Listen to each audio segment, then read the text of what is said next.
जय हिंद साथियों, कैसे हैं आप? उम्मीद है आप सभी अच्छे होंगे, स्वस्थ होंगे। आप सभी की तैयारी कैसी चल रही है? आप मुझे एक बार कमेंट सेक्शन में अवश्य बताइएगा। साथियों, आपके मन में एक डाउट होगा। कल मैंने लाइव सेशन में बोला था कि यूपी पुलिस का री एग्जाम बैच हम लेकर आएंगे। एक्चुअल में हम चाहते तो सफलता बैच में इन चीजों को पढ़ा देते। हमने ऐसा क्यों किया? उसका एक कारण था। वो कारण था कि बच्चों ने जो पढ़ा है अच्छी बात है, अब वो पढ़ाएंगे जो पेपर में आता है, जिसके क्वेश्चन पेपर में देखने को मिले। और जो बच्चों ने नहीं पढ़ा, अब वो भी हम पढ़ा देंगे। इस वजह से इस बैच का नाम रख दिया है यूपी पुलिस री एग्जाम बैच। ठीक है, बस आपको मेहनत करनी है, जो पढ़ाया जाए उसको याद करो। और रात में लाइव सेशन में आपसे पूछेंगे ना हम, रात में 8 बजे, क्यों परेशान हो? परेशान नहीं होना। ठीक है, तो यूपी पुलिस कांस्टेबल री एग्जाम बैच आपका शुरू हो गया। साथियों, जीव विज्ञान को 3 भागों में बांटा गया है। 3 भाग कौन कौन से हैं? वनस्पति विज्ञान, सूक्ष्म विज्ञान, जंतु विज्ञान। वनस्पति विज्ञान को इंग्लिश में बोला जाता है बॉटनी। क्या बोलते हैं? बॉटनी। ठीक है, सूक्ष्म विज्ञान को बोलते हैं माइक्रोस्कोपिक। माइक्रोस्कोपिक। ठीक है, जंतु विज्ञान को बोलते हैं जूलॉजी। वनस्पति विज्ञान के जनक थियोफ्रेस्टस। बहुत पूछा जाता है पेपर में कि बताइए वनस्पति विज्ञान के जनक कौन है, तो आप बोलोगे थियोफ्रेस्टस है। कौन है? थियोफ्रेस्टस। थियोफ्रेस्टस की किताब का नाम है हिस्टोरिका प्लांटेरम। Historica plantarum. ठीक है, थियोफ्रेस्टस की बुक का नाम है हिस्टोरिका प्लांटेरम। अब बात करेंगे सूक्ष्म विज्ञान की। सूक्ष्म विज्ञान के जनक हैं Antonie van Leeuwenhoek. Antonie van Leeuwenhoek, shortcut में बोल देते हैं एवी हॉक। ठीक है, पेपर में प्रश्न पूछा गया है, इस वजह से सूक्ष्म विज्ञान के बारे में कराया है मैंने। अब बात करूंगी जंतु विज्ञान की। जंतु विज्ञान के जनक हैं अरस्तु। कौन है? अरस्तु जंतु विज्ञान के जनक हैं। और अरस्तु की किताब का नाम है हिस्टोरिया एनिमेलियम। हिस्टोरिया एनिमेलियम। ठीक है, ये चीजें आपको आती भी हैं, थोड़ा रिवीजन भी हो जाएगा, कुछ चीजें नई पढ़ने को भी आपको मिल जाएंगी। साथियों, जीव विज्ञान की प्रमुख शाखाएं जो पेपर में पूछी जाती हैं और कम से कम 30 से 35 हो सकती हैं, तो आप ये मत कहना कि दीदी आपने इतना कैसे लिखा दिया, क्योंकि पेपर में पूछा जाता है। ऐसे ही मैं किसी भी चीज को नहीं लिखा रही हूँ, आपको इम्पोर्टेंट है, इसी वजह से आपको बताना पड़ रहा है। ठीक है, तो देखो जीव विज्ञान की प्रमुख शाखाएं, सबसे पहले हम पढ़ लेंगे कल्चर, जिनके पीछे कल्चर लिखा है। Apiculture, sericulture, pisciculture, horticulture, floriculture, viticulture, है ना। जिनके पीछे कल्चर लगा है उनको पहले पढ़ लेते हैं। कल्चर का मतलब होता है उगाना या पालन करना। कल्चर का मतलब होता है उगाना या पालन करना। हमको पता होना चाहिए सब कुछ। ठीक है, तो देखो मधुमक्खियों का अध्ययन किसमें किया जाता है? एपीकल्चर में किया जाता है। मधुमक्खियों का अध्ययन एपीकल्चर, क्लास में याद होना चाहिए। मधुमक्खियों का अध्ययन एपीकल्चर। रेशम कीटों का पालन किसमें किया जाता है? सेरिकल्चर। सेरी मतलब ऐसे याद करो, रेशम की साड़ी होती है ना, रेशम की सेरी, रेशम की साड़ी, याद हो गया। मधुमक्खियों को कैसे याद करोगे? एपी। एपी, अपी, अपी, अपी। मुस्लिम धर्म में बहन को बोला जाता है अपी। उस बहन का नाम है मधु। मेरी बहन मधु है, मेरी अपी मधु है। याद हो गया? नहीं याद हुआ? हो गया ना याद। मुस्लिम धर्म में बहन को अपी बोला जाता है। ठीक है, तो उसकी बहन का नाम क्या है? मधु है। मेरी अपी मधु है, याद हो गया। रेशम की साड़ी, रेशम की सेरी, है ना, याद हो गया ना। रेशम कीटों का अध्ययन किसमें किया जाता है? सेरिकल्चर में किया जाता है। मत्स्य पालन का अध्ययन किसमें किया जाता है? पिसिकल्चर में। मत्स्य बोलते हैं मछली को। मछली पानी में ऐसे ऐसे तैरती है, ऐसे ऐसे, है ना। अगर उसके नीचे एक और मछली आ जाती है तो पिसासा हो जाता है ना, पिसासा हो जाता है ना। तो हम क्या बोल देते हैं? पिसिकल्चर। ठीक है। हार्टिकल्चर, बागवानी में आपके फूल फल ये सब कुछ आते हैं। ठीक है। तो पूरी कंडीशन को बागवानी बोल दिया गया है। Horticulture, heart. धूप तो होती है, जब आप बाग में जाते हो धूप भी होगी, छांव भी होगी, बारिश भी होगी। हॉट मीन्स गरम, है ना। गरम क्या होती है? धूप होती है। बागवानी का जो अध्ययन किया जाता है वो किया जाता है हार्टिकल्चर में। फूलों का अध्ययन या फूलों का उगाना किसमें होता है? फ्लोरिकल्चर। फ्लावर याद हो गया इसी से, फ्लावर मीन्स फूल। ठीक है। अंगूरों की खेती की जाती है विटिकल्चर में। बेटी अंगूर लेके आओ, है ना। बेटी याद हो गया। बेटी से बेटी बना लो, बेटी अंगूर ले आओ। ठीक है, याद हो गया। स्क्रीनशॉट ले लीजिए। साथियों, अभी हमने जीव विज्ञान की शाखा में कल्चर पढ़े। ठीक है, कल्चर पढ़े। अब हम पढ़ेंगे लॉगी। ठीक है, समझ गए ना। लॉगी का मतलब है लॉगी या लॉजी, इसका मतलब है अध्ययन। इक्तियोलॉजी होता है मछलियों का अध्ययन। मछलियों के अध्ययन को इक्तियोलॉजी कहते हैं। शरीर की आंतरिक क्रिया का अध्ययन एनाटॉमी कहलाता है। मानव विकास व रीति रिवाज का जो अध्ययन होता है वो एंथ्रोपोलॉजी कहलाता है। क्या कहलाता है? एंथ्रोपोलॉजी। मानव विकास व रीति रिवाज का अध्ययन एंथ्रोपोलॉजी कहलाता है। ज्योतिष, जो हाथ देखते हैं उनको कहते हैं ज्योतिष। ज्योतिष का अध्ययन कहलाता है एस्ट्रोलॉजी ऐप भी है, आपने देखा भी होगा, है ना। पहली चैट बिल्कुल फ्री, ऐड आता है ना। खगोलीय पिंडों का अध्ययन कहलाता है एस्ट्रोनॉमी। चीनी मिट्टी के जो बर्तन होते हैं उसका अध्ययन कहलाता है सिरेमिक्स। क्या कहलाता है? सिरेमिक्स। ठीक है, चीनी मिट्टी के बर्तन सिरेमिक्स। रसायन पदार्थों से रोगों की रक्षा कौन करती है? कीमोथेरेपी करती है रसायन पदार्थों से रोगों की रक्षा। अब बात करेंगे जल की चिकित्सा का अध्ययन किया जाता है हाइड्रोपैथी में। विष होता है आपका जहर, विषों का अध्ययन किया जाता है टॉक्सिकोलॉजी में। कोशिका का अध्ययन साइटोलॉजी। इंपॉर्टेंट चल रहा है पूरा सेशन आपका। समस्त ब्रह्मांड का अध्ययन कॉस्मोलॉजी में किया जाता है। सौंदर्यता का अध्ययन किया जाता है कैलोलॉजी में।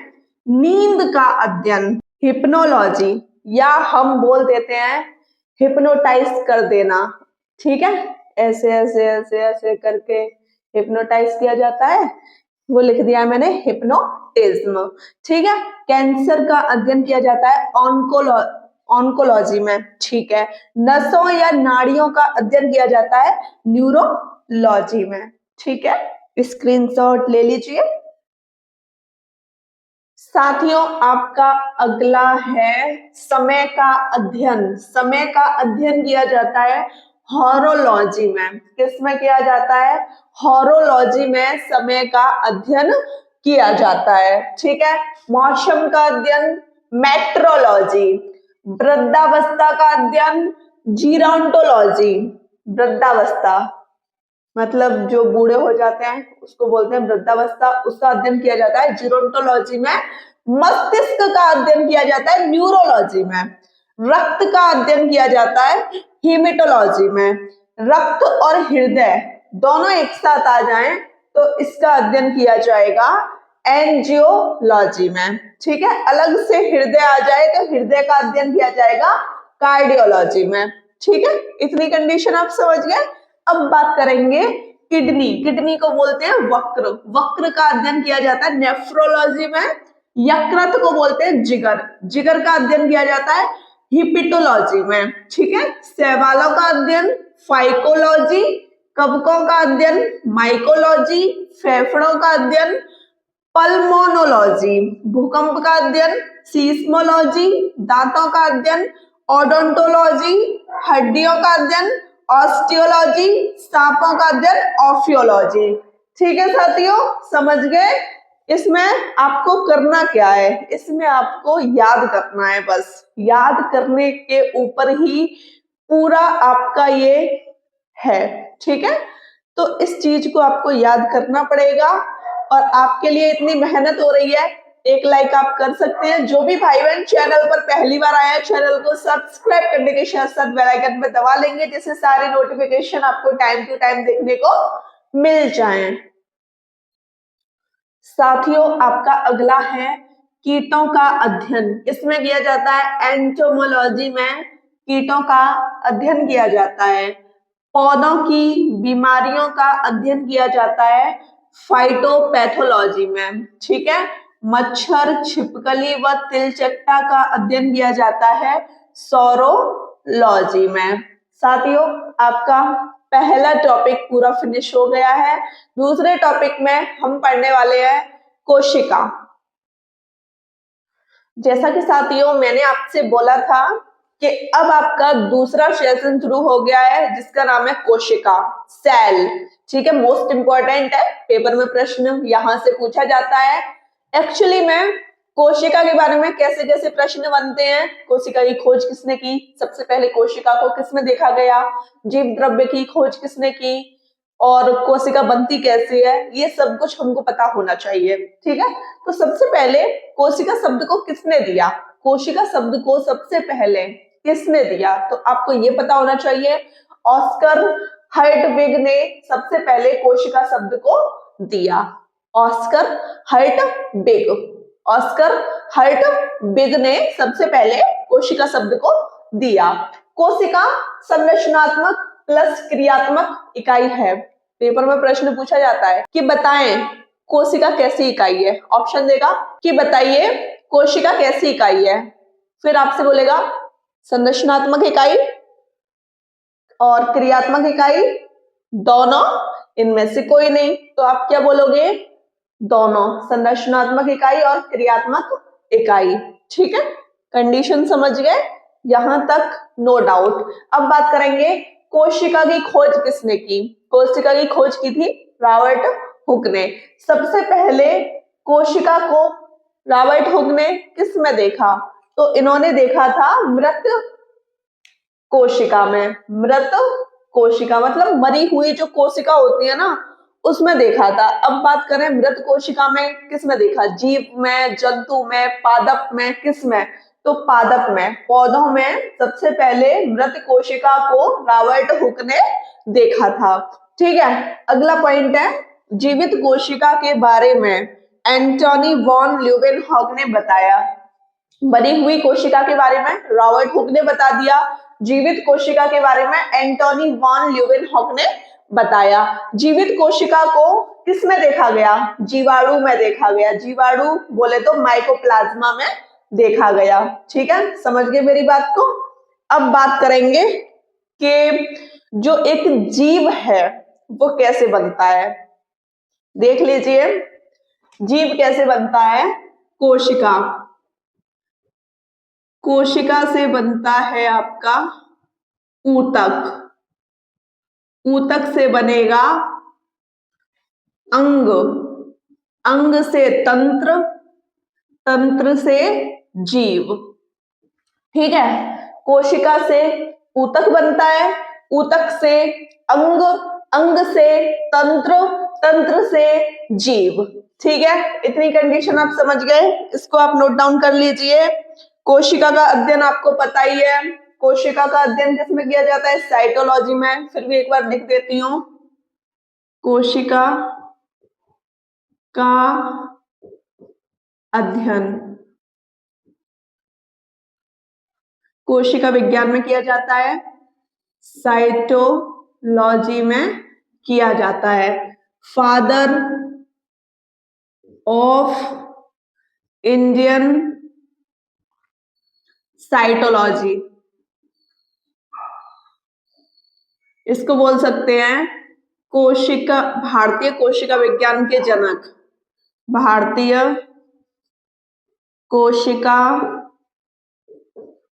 विज्ञान के जनक कौन हैं? तो ये हैं A.K. शर्मा। ठीक है, फादर ऑफ इंडियन साइटोलॉजी, भारतीय कोशिका विज्ञान के जनक कौन है? A.K. शर्मा। एक क्वेश्चन सबसे ज्यादा पूछा जाता है कि बताइए पहली बार कोशिका में केंद्रक के बारे में, केंद्रक के बारे में किसने बताया? तो आप क्या बताओगे? रॉबर्ट ब्राउन ने बताया। किसने बताया? पहली बार कोशिका में केंद्रक के बारे में रॉबर्ट ब्राउन ने।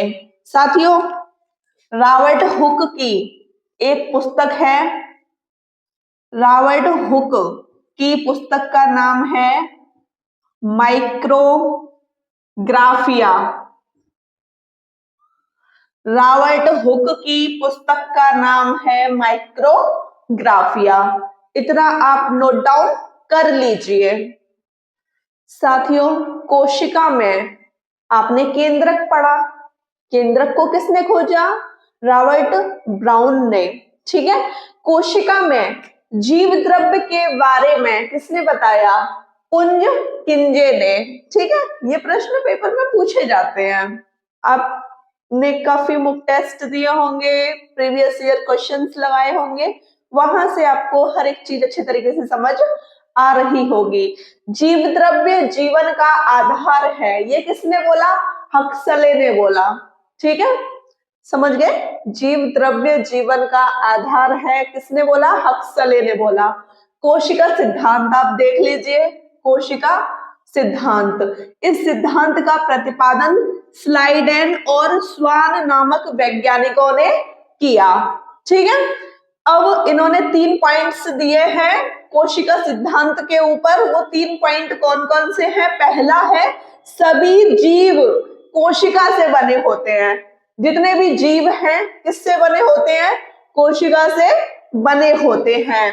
कोशिका सिद्धांत में स्लाइडेन और स्वान नामक वैज्ञानिकों ने ये सिद्धांत दिया है। इसमें 3 पॉइंट दिए हैं, सभी जीव कोशिका से बने होते हैं। दूसरा है संरचनात्मक प्लस संगठनात्मक। इन्होंने बोला है संरचनात्मक प्लस संगठनात्मक कोशिका है। ठीक है, किसने? स्लाइडेन और स्वान ने।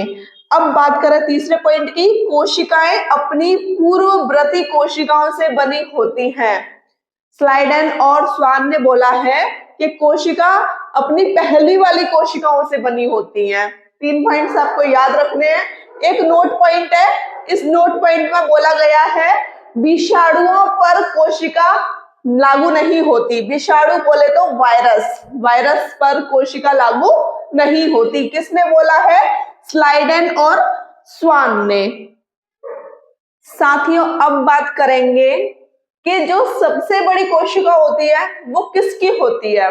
सबसे बड़ी कोशिका तो वो होती है शुतुरमुर्ग के अंडे की।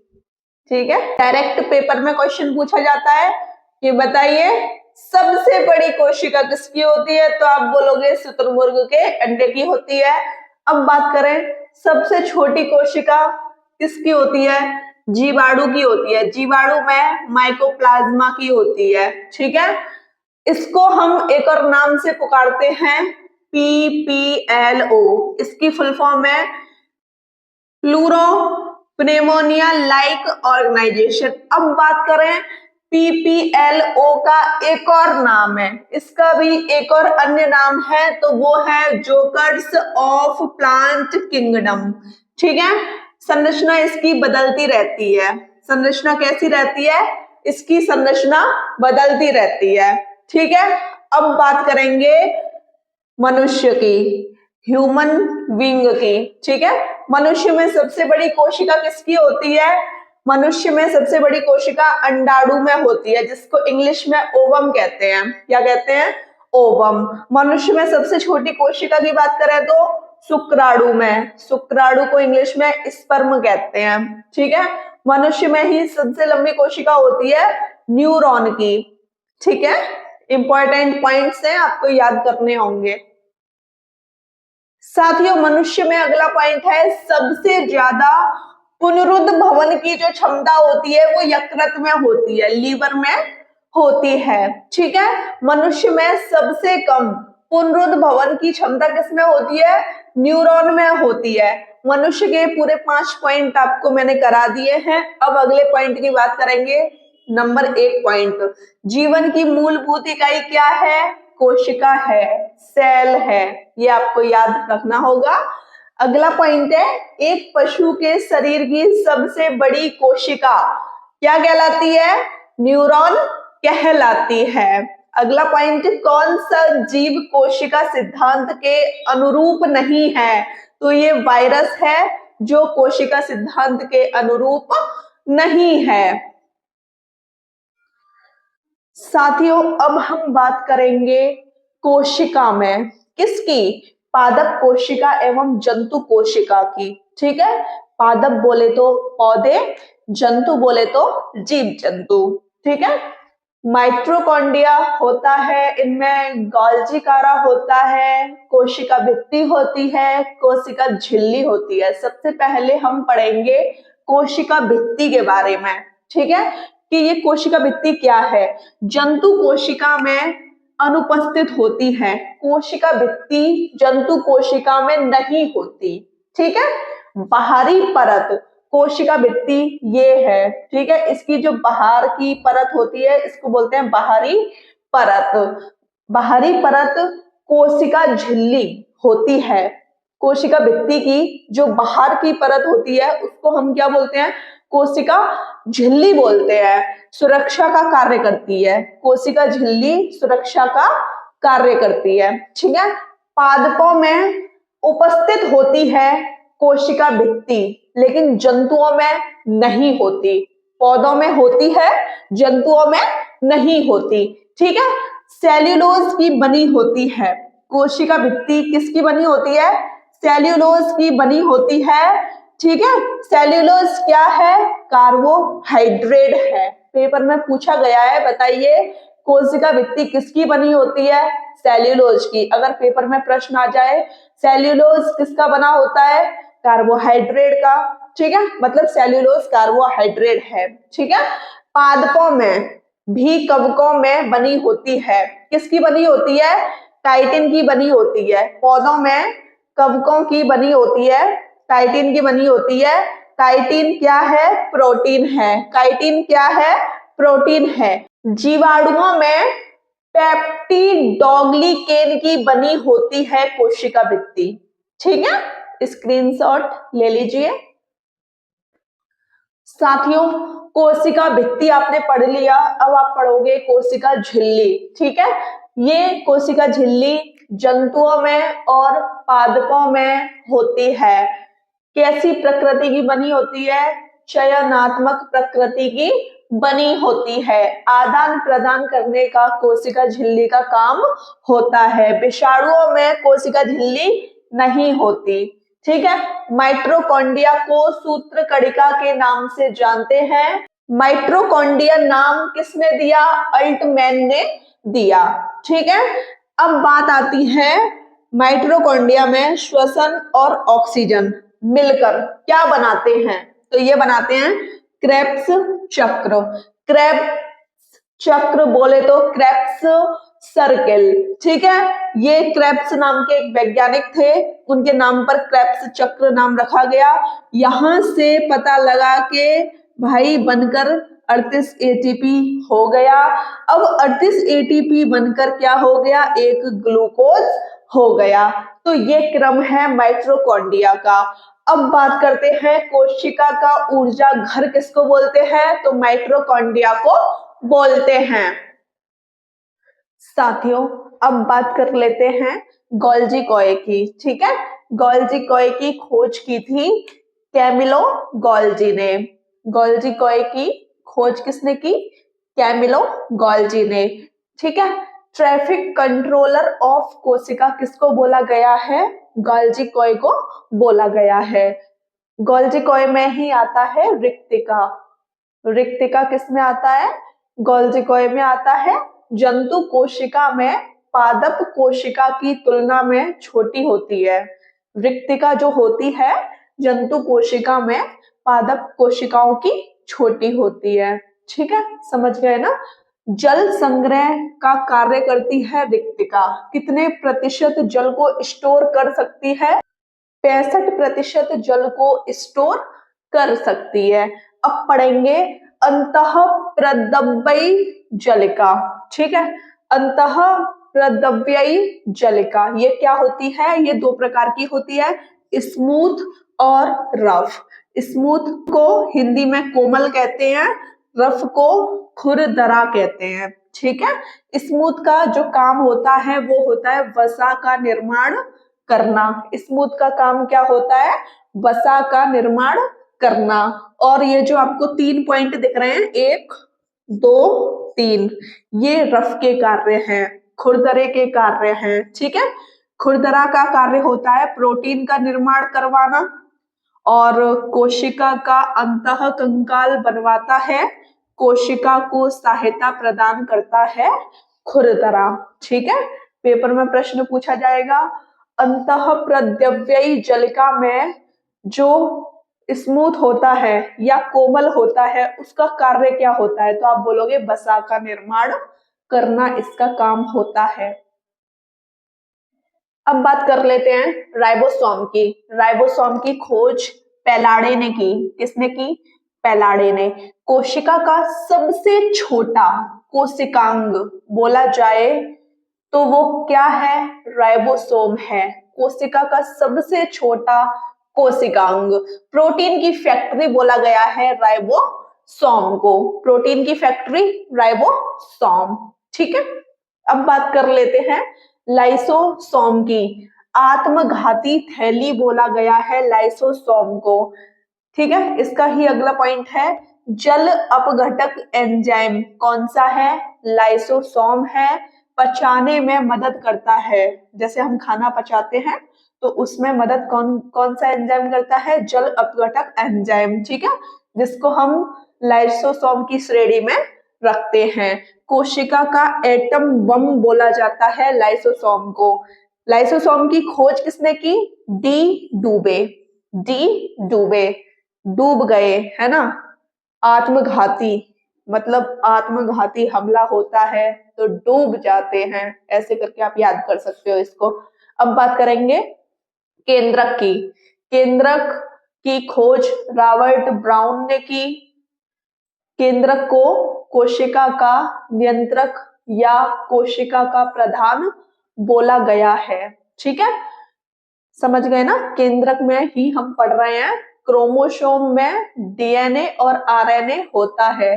केंद्रक में क्या क्या होता है, डीएनए और आरएनए, जिनको हम क्रोमोसोम कहते हैं। अब बात कर लेते हैं कोशिका का सबसे बड़ा भाग कौन सा होता है, तो वो केंद्रक होता है। तारक काय पढ़ेंगे अब। तारक काय, तारक काय कोशिका विभाजन का कार्य करता है। कोशिका को अलग अलग करने का काम कौन करता है, तारक काय। ठीक है, तारक काय की खोज की बो बेरी ने। बो बेरी ने।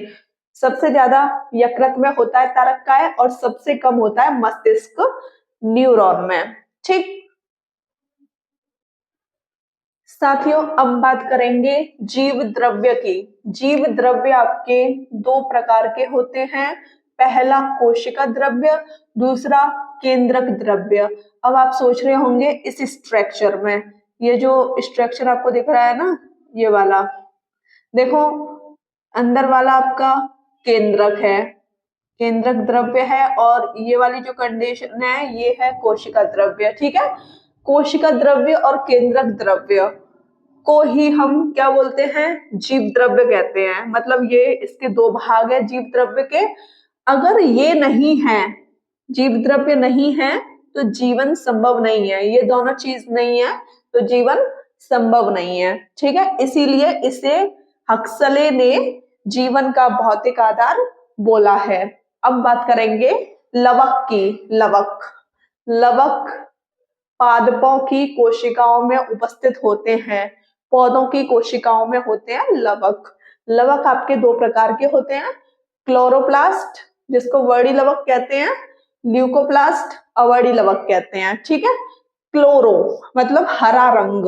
ठीक है, हरे रंग की कारण ही इसका नाम पड़ा क्लोरोफिल। समझ गए? पत्तियों में क्या पाया जाता है तो आप बोलोगे क्लोरोफिल। ठीक है, अब यहाँ जो ये पत्तियां होती हैं, पत्तियां और तने, इनका रंग हरा होता है ना? समझ गए मेरी बात को? पत्तियों और तनों से फिर भोजन का निर्माण होता है। इसी कंडीशन को क्लोरोप्लास्ट कहते हैं। पादपों का रसोई घर किसको बोला जाता है? क्लोरोप्लास्ट को बोला जाता है। ल्यूकोप्लास्ट जड़ मूल, भाई जो जड़ होती है ना उसी को मूल कहते हैं। जड़ या मूल में उपस्थित होता है ल्यूकोप्लास्ट। भोजन के संचयन का कार्य करता है ल्यूकोप्लास्ट। भोजन के संचयन का पूरा पूरा काम कौन करता है? ल्यूकोप्लास्ट। और पादपों का रसोई घर कहते हैं क्लोरोप्लास्ट को। ठीक है साथियों, वर्णी लवक में आपके कौन कौन सी सब्जियां आती हैं आप एक बार इनको देख लीजिए। गाजर जिसमें कैरोटीन पाया जाता है, याद रखना इसको। सेब, प्याज इसमें एंथ्रोसायनिन पाया जाता है। हल्दी में कुरकुमिन पाया जाता है। आलू में सोलेनिन पाया जाता है। पपीता में केरिकाजिन पाया जाता है। चुकंदर में विटामिन पाया जाता है। इनको आप याद रखना। ठीक है साथियों, आज मैंने आपको 2 टॉपिक पूरे फिनिश करा दिए हैं। जैसा कि मैंने बोला था 1 घंटे की क्लास होगी, लेकिन क्लास आपकी 1 घंटे की नहीं हुई। लेकिन हाँ, आज आपके 2 टॉपिक पूरे फिनिश हो गए। कल भी हम 2 टॉपिक पढ़ेंगे, हो सकते हैं कल 3 भी हो सकते हैं, 4 भी हो सकते हैं। तो हमको परेशान नहीं होना, जितना पढ़ाया है लाइव सेशन में आपसे पूछूंगी। आपको वीडियो कैसी लगी आप मुझे कमेंट सेशन में अवश्य बताइएगा। वीडियो अच्छी लगे तो चैनल को सब्सक्राइब कीजिएगा, लाइक कीजिएगा, शेयर कीजिएगा। जय हिंद साथियों।